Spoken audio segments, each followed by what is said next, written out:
कहानी की शुरुआत में हम घने जंगल के बीचों बीच एक लकड़ी के घर को देखते हैं। इस घर में कुल 3 लोग रहते हैं, जिनमें एक माँ नॉर्मा और 2 उसके बच्चे सैम और नोलन हैं। इन सभी का बाहरी दुनिया से कोई ताल्लुक नहीं। असल में आज से कुछ साल पहले दुनिया में एक ईवल ने हमला किया था, जिसके बाद दुनिया में बस कुछ ही लोग जिंदा रह पाए। काफी साल गुजर जाने के बाद दुनिया अब बिल्कुल बदल चुकी है। नॉर्मा के मुताबिक वो ईवल इनके घर के आसपास ही रहता है। नॉर्मा अपने बच्चों को बताती है कि ईवल कभी भी किसी भी तरह का रूप बदल सकता है, और अगर वो किसी को हाथ तक भी लगा ले तो वो इंसान भी ईवल बन जाता है। वो अपना कंट्रोल खो देता है और जो भी उसके सामने आए वो उसे मार देता है, लेकिन वो इनके घर को नुकसान नहीं पहुंचा सकता और ना ही उनको जो इस घर से जुड़े हुए हैं। इसीलिए जब भी ये लोग अपने घर से बाहर निकलते हैं, इनकी बॉडी के साथ एक रस्सी बंधी होती है, जिसका दूसरा सिरा घर के साथ जुड़ा हुआ होता है। ईवल ना तो रस्सी काट सकता था और ना ही उसको कोई नुकसान पहुंचा सकता था जो रस्सी के साथ बंधा हुआ होता था। अब ऐसे ही पिछले कई सालों से ये लोग रस्सी बांधकर जंगल में जाया करते थे, वहाँ से शिकार करके अपना गुजारा किया करते थे।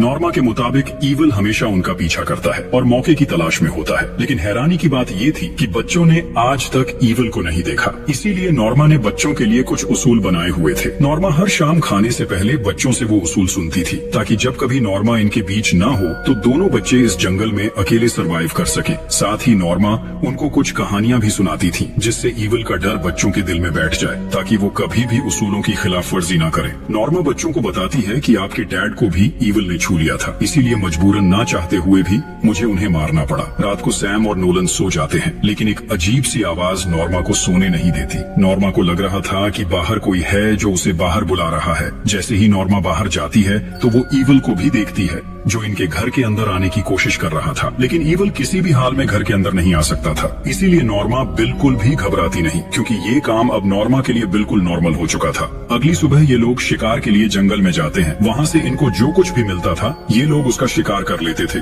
चाहे वो कीड़े मकोड़े, सांप या मेंढक ही क्यों ना हो। यहाँ हमें एक बात पता चलती है कि दोनों बच्चे अपनी मॉम से बहुत ज्यादा प्यार करते हैं, लेकिन सैम हमेशा अपनी मॉम की बात मानता है और उसे अपनी मॉम पर यकीन है कि वो जो कुछ भी बोल रही हैं वो सब सच है। लेकिन नोलन को लगता है कि ईवल नाम की कोई चीज है ही नहीं, इसीलिए नोलन कभी कभी जरूरत पड़ने पर उसूलों को तोड़ भी दिया करता था। नोलन ने आज तक ईवल को नहीं देखा, इसीलिए वो देखना चाहता है कि ईवल आखिर दिखता कैसा है। नोलन अक्सर अपनी मॉम से बाहरी दुनिया के बारे में पूछता है और कहता है कि मॉम, मुझे लगता है कि आप जिससे डरती हैं वो सिर्फ आपका वहम है। हो सकता है बाहर सब कुछ नॉर्मल हो, हमें वहाँ जाकर देखना चाहिए। लेकिन नॉर्मा नोलन से कहती है कि ये सब ईवल का ही काम है, वही तुम्हारे दिमाग में ऐसे ख्याल डालता है ताकि तुम मुझ पर शक करो। ईवल ये चाहता है कि हम में से कोई रस्सी के बिना बाहर जाए और वो उसका शिकार कर सके। अगली सुबह शिकार करते हुए नोलन को एक पेड़ के ऊपर से एक पंछी के अंडे मिल जाते हैं। जब वो उनको उठाता है तब एक अंडा नीचे गिर जाता है। नोलन की रस्सी इतनी नहीं थी कि वो अंडे तक पहुंच पाता।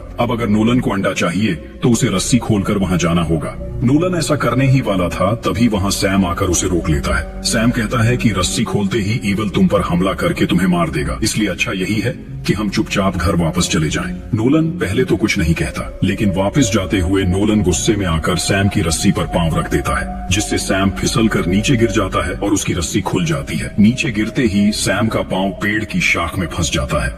नोलन अब सैम की मदद के लिए नहीं जा सकता था, क्योंकि रस्सी छोटी थी। इसीलिए वो अपनी मॉम को बुलाने के लिए सीटी बजाता है। नॉर्मा सीटी की आवाज सुनते ही घबरा जाती है और भागती हुई अपने बच्चों की तरफ जाने लगती है, लेकिन मसला ये था कि नॉर्मा की रस्सी भी वहां तक नहीं पहुंच पाती। नॉर्मा अब अपने बच्चों को बचाने के लिए जल्दी से रस्सी खोलती है और दोनों बच्चों को बचाकर ऊपर ले आती है। तभी हम ईवल को देखते हैं, जो एक ओल्ड लेडी के रूप में इनके पास आती है। लेडी की सांप की तरह जुबान थी और वो बहुत डरावनी लग रही थी, लेकिन अच्छी बात ये थी कि नॉर्मा ने लेडी के आने से पहले ही अपने साथ साथ बच्चों को रस्सी से बांध दिया था। ईवल नॉर्मा को नजर आ रहा था, लेकिन बच्चे उसको नहीं देख पा रहे थे। लेकिन बच्चों और लेडी के डर से हम इस बात को समझ सकते हैं कि ईवल उनके पास ही है। जैसे तैसे ये लोग अपनी जान बचाकर घर आ जाते हैं। नॉर्मा को सैम और नोलन पर बहुत गुस्सा आया हुआ था, इसीलिए वो उन दोनों पर बहुत ज्यादा चिल्लाती है। नॉर्मा ने अपने घर में एक छोटा सा बेसमेंट बनाया हुआ था, जिसमें वो अपने बच्चों को सजा के तौर पर बंद कर दिया करती थी, ताकि बच्चों को अंधेरे में डर लगे और बच्चे ईवल के लिए अपना डर दिल में रखें, ताकि वो उससे अपनी हिफाजत कर सकें। जंगल में रस्सी खुलने के बाद सैम बिल्कुल ठीक था, इसीलिए नोलन का यकीन और भी ज्यादा बढ़ जाता है। एक दिन नोलन सैम से पूछता है, जब तुम्हारी रस्सी खुली थी तो क्या तुम्हें कुछ अजीब महसूस हुआ? तब सैम कहता है मुझे कुछ याद नहीं, लेकिन नोलन कहता है मुझे सब याद है। जब तुम्हारी रस्सी खुली थी तब कुछ भी नहीं हुआ। इसका साफ मतलब ये है कि हमारी मॉम सिर्फ वहम करती है और ईवल नाम की कोई चीज है ही नहीं। मुझे यकीन है कि बाहरी दुनिया बिल्कुल वैसे की वैसी ही है, लेकिन सैम को अपनी मॉम की बातों पर यकीन था, इसीलिए वो नोलन की बातों पर ज्यादा ध्यान नहीं देता।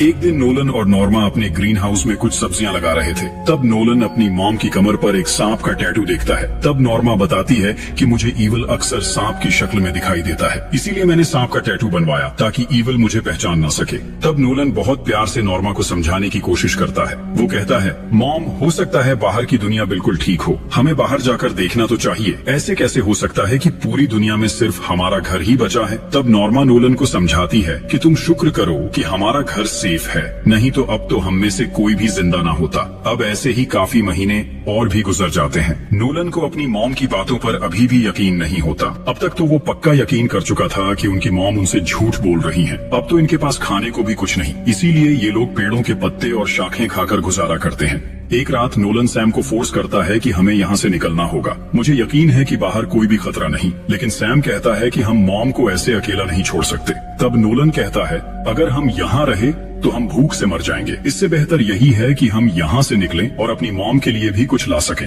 अब इन दोनों की सारी बातें नॉर्मा बाहर खड़ी होकर सुन रही थी। अगली सुबह नॉर्मा अपने बच्चों को एक पुराना कैमरा और साथ कुछ पिक्चर्स दिखाती है। इसके बाद नॉर्मा अपने साथ बच्चों की भी एक पिक्चर बनाती है, क्योंकि उसे भी लग रहा था कि अब उसके बच्चे उसे छोड़कर चले जाएंगे।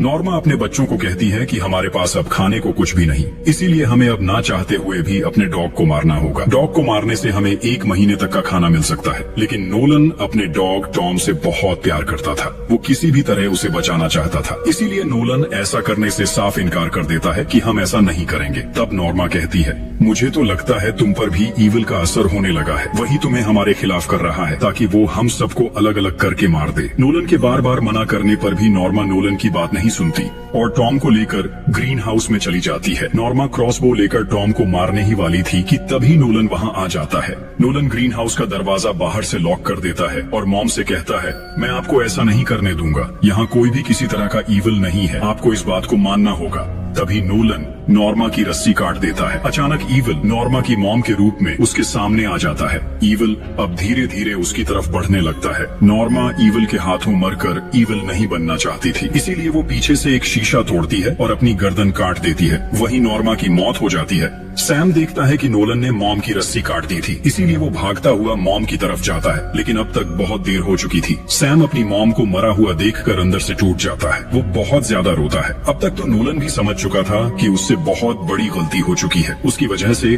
उसकी मॉम अब इस दुनिया में नहीं रही। नोलन को भी अब यकीन हो चुका था कि वाकई ईवल कितना खतरनाक है। उसने हमारी मॉम को ही मार दिया। सैम अपनी मॉम के मरने के बाद बहुत ज्यादा बीमार हो चुका था, क्योंकि उनका ख्याल रखने वाला अब कोई भी नहीं था। इनके पास अब खाना भी नहीं था, यानी इनका सरवाइव करना और भी ज्यादा मुश्किल हो चुका था। एक दिन सैम तबीयत खराब होने की वजह से घर ही था, इसीलिए नोलन अकेला ही शिकार के लिए जंगल में चला जाता है। आगे जाते हुए नोलन को एक रोड नजर आता है। तब नोलन मदद के लिए चिल्लाता है कि शायद कोई इधर हो और वो इनकी मदद करे, लेकिन काफी देर तक वहाँ कोई भी नहीं आता, इसीलिए नोलन उदास होकर घर वापस जाने लगता है। नोलन अंदर जाने ही वाला था, तभी उसे किसी की आवाज आती है। वहाँ एक आदमी आता है और नोलन से कहता है मैं रोड से गुजर रहा था, तभी मुझे तुम्हारी आवाज सुनाई दी। तुम मदद के लिए आवाज लगा रहे थे, क्या तुम ठीक हो? नोलन को लगता है ये ईवल ही है, जो आदमी के रूप में उसको अपने बहकावे में लाने की कोशिश कर रहा है। तभी बीमार हालत में सैम अपनी मॉम का क्रॉसबो लेकर बाहर आता है और आदमी को पॉइंट कर लेता है। आदमी समझाने की कोशिश करता है कि मैं तो तुम्हारी मदद के लिए यहाँ आया हूँ, अगर तुम्हें मदद नहीं चाहिए तो मैं चुपचाप यहाँ से चला जाता हूँ। जैसे ही वो आदमी वहाँ से जाने वाला था, तभी सैम उस पर क्रॉसबो चला देता है, जिससे आदमी को बहुत गहरी चोट आ जाती है। आदमी रेंगते रेंगते जंगल में चला जाता है। नोलन आदमी के पास एक बैग देख लेता है, इसीलिए वो जंगल में उसके पीछे जाता है। आदमी अपनी आखिरी सांसें लेते लेते मदद के लिए कॉल कर देता है। नोलन जल्दी से आदमी से बैग छीनकर अपने घर ले आता है, जिसमें से उन्हें बहुत सारा खाने का सामान मिल जाता है। इस बात से इन्हें एहसास होता है कि इन्होंने एक बेगुनाह इंसान को मार दिया। खैर, काफी दिनों बाद इन्हें खाने का सामान मिलता है तो ये दोनों खाने पर टूट पड़ते हैं। रात को इन्हें एक बच्ची की आवाज सुनाई देती है। बच्ची इनको बताती है, मेरे डैड किसी की मदद के लिए जंगल में आए थे, लेकिन काफी घंटे गुजर जाने के बाद भी वो वापस नहीं आए। सैम भी लड़की को सब सच बता देता है। मुझे लगा था कि वो एक ईवल है, इसीलिए मैंने गलती से उन पर क्रॉसबो चलाकर उनको मार दिया। ये सुनते ही लड़की बहुत ज्यादा डर जाती है और वहाँ से भागने लगती है। सैम भी अब लड़की का पीछा करता है, लेकिन थोड़ा ही दूर जाने पर सैम को एहसास होता है कि वो जंगल में बिल्कुल अकेला है। तभी उसे अपने आसपास ईवल दिखाई देने लगता है। सीन कट होता है और हम नोलन को देखते हैं जो सैम की तलाश में जंगल में जाता है। नोलन को ऐसा लगता है कि ईवल ने सैम को अपने कंट्रोल में कर लिया है। काफी देर तक सैम को ढूंढने पर जब नोलन को सैम नहीं मिलता तो निराश होकर नोलन घर लौट आता है। तभी उसे सैम दिखाई देता है जो एक तरफ मुंह करके गुमसुम बैठा हुआ था। सैम नोलन को मारने की कोशिश करता है और देखते ही देखते घर को आग भी लगा देता है। सैम ने नोलन को अंदर ही लॉक कर दिया था। तभी नोलन घर के बेसमेंट में चला जाता है। पूरा घर आग की लपट में आकर जल जाता है। थोड़ी ही देर में रेस्क्यू वाले भी वहाँ पहुँच जाते हैं। बेसमेंट में होने की वजह से नोलन की जान बच जाती है। नोलन जो कह रहा था वो बिल्कुल सच था। दुनिया बिल्कुल वैसे की वैसी ही थी। उनकी मॉम ने उन्हें कैद में रखा हुआ था। इसके बाद हम जंगल के अंदर नॉर्मा का पुराना कैमरा देखते हैं जहां सैम की एक पिक्चर भी थी। उस पिक्चर में सैम के कंधे पर ईवल का हाथ था, जिससे हमें पता चलता है कि ईवल सच में एग्जिस्ट करता था, लेकिन सिर्फ उनकी फैमिली पर ही। इसीलिए उनकी मॉम ने उन्हें दुनिया से दूर रखा हुआ था ताकि ईवल बाहरी दुनिया में जाकर पूरी दुनिया को अपना शिकार ना बना सके। क्योंकि अगर ईवल इनके साथ जंगल से बाहर जाता तो वो औरों को भी नुकसान पहुंचाता, जिससे एक एक करके सारी दुनिया ईवल का शिकार हो जाती। लेकिन अब सैम के साथ ईवल भी जंगल से बाहर निकल चुका था, तो शायद अब ईवल बाहरी दुनिया में भी नुकसान करे। और इसी के साथ मूवी यहीं खत्म हो जाती है। आपको मूवी कैसी लगी कमेंट्स में जरूर बताना। Thanks for watching.